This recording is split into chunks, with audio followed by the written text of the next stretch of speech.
Léonard de Vinci, le connais-tu? Pendant près de 300 ans, une partie du plus grand génie de l'histoire est restée invisible. Des milliers de pages secrètes remplies de plans de machines volantes, d'études sur le corps humain, de croquis visionnaires, écrites à l'envers, en miroir, comme pour empêcher qu'on les lise facilement, cachées, oubliées, ignorées pendant des générations entières. Leur auteur? Un homme que tu connais sûrement pour un seul de ses tableaux. Mais son vrai secret n'était pas dans la peinture. Il s'appelle Léonard de Vinci. Tout commence par un mystère de naissance. En 1352, en Toscane, naît un enfant illégitime, fruit d'une liaison entre un jeune notaire et une femme énigmatique nommée Caterina. Qui était-elle vraiment? Pendant des siècles, on l'a crue simple paysanne. Mais des recherches récentes avancent une hypothèse vertigineuse. Caterina aurait pu être une esclave d'origine circassienne, achetée puis affranchie par le père de Léonard. Si cette thèse se confirme, le plus grand génie de la Renaissance serait né du destin le plus improbable qui soit. Rejeté par le système parce qu'illégitime, Léonard ne peut ni devenir notaire comme son père, ni suivre les études classiques réservées aux enfants nobles. Il apprend à peine à lire et écrire correctement. Mais à 12 ans, son destin bascule. Il entre en apprentissage chez l'un des plus grands maîtres de Florence, Verrocchio. Et là, l'histoire devient presque légendaire. Lors d'une peinture collective, le jeune Léonard peint un simple ange dans un coin du tableau, si parfait, si supérieur au reste, que son maître, humilié d'être dépassé par un enfant, aurait abandonné le pinceau pour toujours. Mais Léonard n'est pas qu'un prodige tranquille.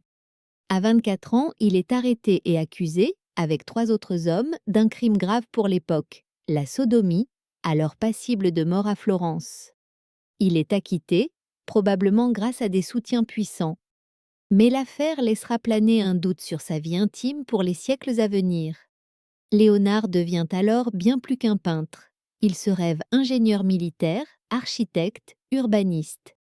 Il travaille même pour l'un des hommes les plus redoutés de son époque, César Borgia, dessinant pour lui cartes et plans de guerre. Puis, sans aucune explication laissée derrière lui, il quitte son service du jour au lendemain. Pressentiment? Dégoût? Personne ne le sait vraiment.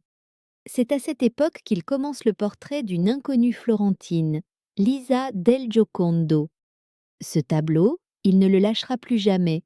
Il l'emporte partout avec lui, le retouche pendant des années jusqu'à sa mort. Il deviendra un jour la Joconde. Et pourtant, la peinture n'est pour lui qu'un passe-temps. Sa véritable obsession, il la cache dans ses carnets. Léonard dissèque en secret des cadavres humains pour comprendre l'anatomie, étudie le cœur, le cerveau, la circulation du sang, avec des siècles d'avance sur la médecine de son temps. Il imagine des machines volantes, des chars de guerre, des systèmes hydrauliques entiers. Mais il garde presque tout pour lui, dans une écriture inversée que peu de gens autour de lui savent déchiffrer. Vers la fin de sa vie, en France, un drame silencieux le frappe, une paralysie de la main droite.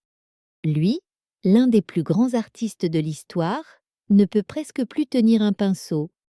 Léonard de Vinci s'éteint en 1919, à 67 ans, laissant derrière lui à peine une quinzaine de tableaux terminés, mais des milliers de pages qui, elles, resteront enfermées dans l'ombre, loin des regards, pendant près de 3 siècles.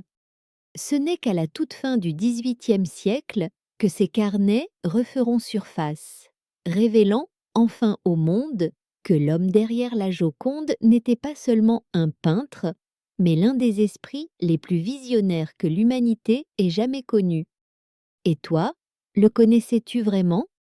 Léonard n'est qu'une des nombreuses figures que l'histoire a laissées dans l'ombre. Abonne-toi et éclairons ensemble les prochaines.